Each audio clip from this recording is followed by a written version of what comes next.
Hello everyone. Hello mga ka-people. Trending na naman ngayon si Tory. Si Tory na nagpa-aresto kay Duterte na ang tapang-tapang niya. Sinabi niya pa noon na siya daw ang masusunod. Hihilahin niya si P. Duterte. Kaya ngayon, si Tory ginigisa na ng Senado.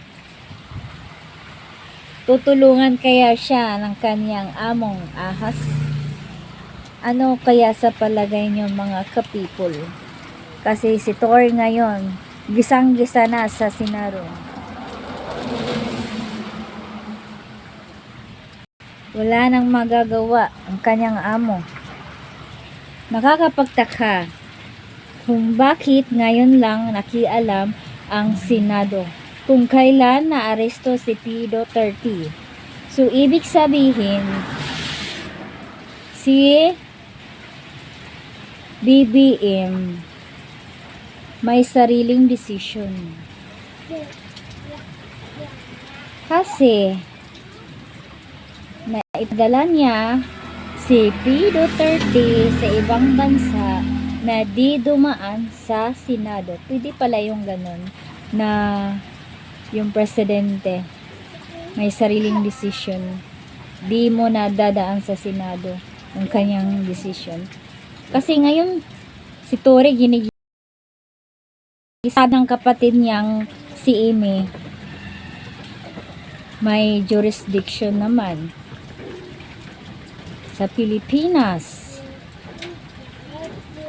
Bakit daw dinadala sa ibang bansa si P. Duterte?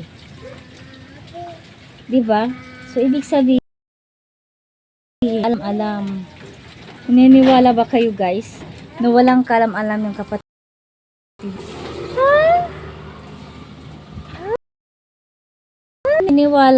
Maniniwala ba tayo dun? Posible walang kalam-alam. Ano yun? Ano yun? Parang kahapon lang tayo pinanganak. Nabudol nga tayo dati. Diba? Ngayon pa. Ay, nako. Pinagloloko lang tayo. Nabudol na tayo noon.